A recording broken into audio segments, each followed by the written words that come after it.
Сериозни дискусии, дури и со повисок тон од вообичаениот, имаше на 60-та седница на Советот на општина Кочани, за која уште пред да се гласа дневниот ред, се виде дека нема да заврши брзо, иако имаше само 6 точки за разгледување. Советниците на самиот почеток најавија дека се против предлог одлуката за утврдување детален урбанистички план за градската четврт 13, што е опфаќа собата Текишински Лозија и просторот на Панагјурот, откако беше побарано оваа точка да биде повлечена од расправата. Затоа поради оваа околност и информациите што ги имаме од граѓани за судски спорови кои потекнуваат од 2004 година, 2010, 2018 и 2019 година, барам овие две точки да бидат моментално тргнати од дневен ред и да бидат разгледувани во некое идно време. Кога ќе почне сето тоа разгледување на овој дуб, треба да имаме предвид една поширока дебата, една поширока расправа во која ќе бидат вклучени сите граѓани на Кочани и според гласот на граѓаните така да постапуваме ние советниците. Барањето да се повлече точката од дневен ред предизвика нови дискусии, а советниците нагласија дека со предложениот урбанистички план не се води доволно сметка за доброто на жителите и наместо да се создава хармонично, функционално и одржливо урбано јадро, приоритет им се дава на интересите на поединци, наместо на заедницата. Значи, граѓаните имаат право на квалитетен простор за живење, но овој план, што сакате вие да го донесете, остава впечаток дека главната цел не е подобрување на урбаното живење, туку искористување на секој слободен квадратен метар за изградба без јасна визија и стратегија. Блокот 13.08, наместо предложените 4 нови стамбени згради со висина од под 18 метри, за да биде појасно на граѓаните, значи станува збор за местото каде што е панаирот, односно ГП 13.08 022, 13.08, 023, 024, 025, на истата таа локација бараме да се направат измени во деталниот план и наместо колективно домување А2 да биде Д1 паркови зеленило, да се создаде парк, простор за одмор и рекреација.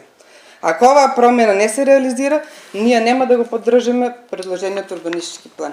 Никој не сака да живее во бетонска џунгла.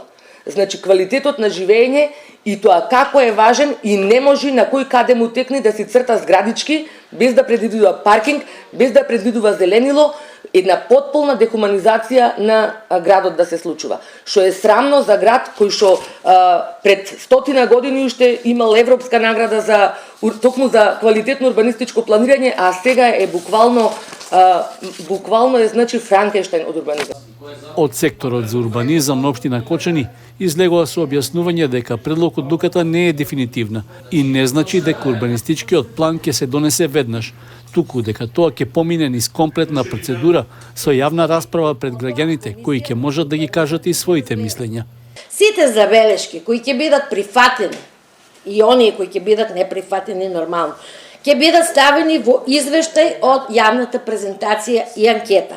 Забелешките кои ќе бидат прифатени, ќе бидат вградени во планот и сите ваши сугестии за зеленило, за намалување на број на колективни згради или какви ли више нема да има сугестии, пошто 30 дена сите граѓани ќе имаат право да дадат своји забелешки и своји мислења и своји предлози и идеи како треба да биде изработен планот. По вградување на забелешките, деталниот план ќе оди на мислење до Министерство за транспорт и врски. Ќе дадат согласност кога ќе се вградат забелешките. Значи прво го гледа јавноста и граѓаните, па го гледаме ние, па го гледа транспорт и врски. Сите тие кога ќе кажат амин, значи планот е окей, тогаш оди на согласност, предлог планот во таа верзија ќе оди на согласност, значи за усвојување до Советот на општината и дури тогаш ќе биде донесен урбанистичкиот план.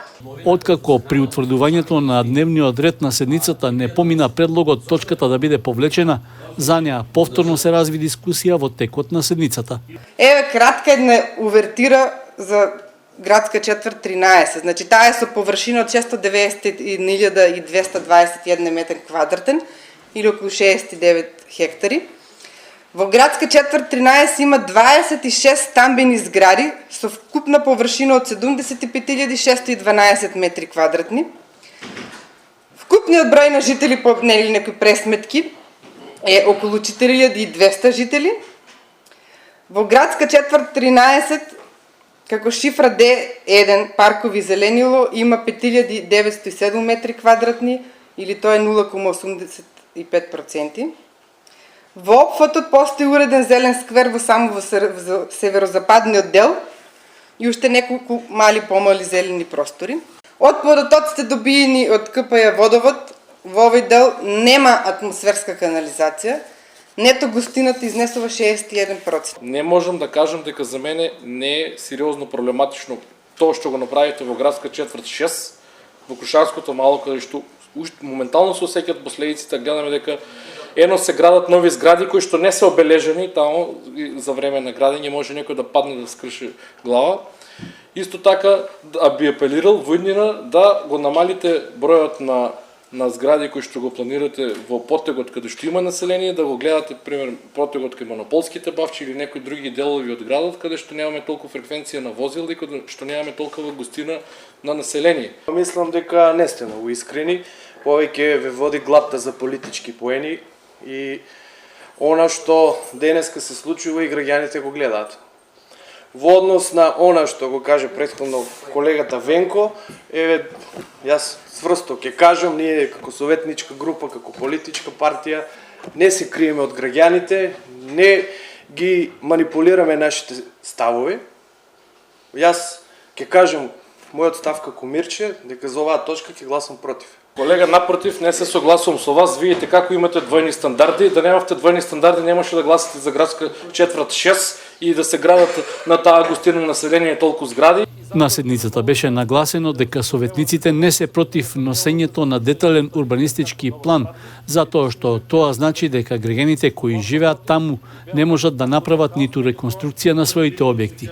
Но планот како што е предложен, без измени, нема да добие поддршка. На крајот, по поединичното гласање, со 12 гласа против, предлог одлуката за деталниот урбанистички план за градска четврт 13 во изготвената форма не доби поддршка од советниците.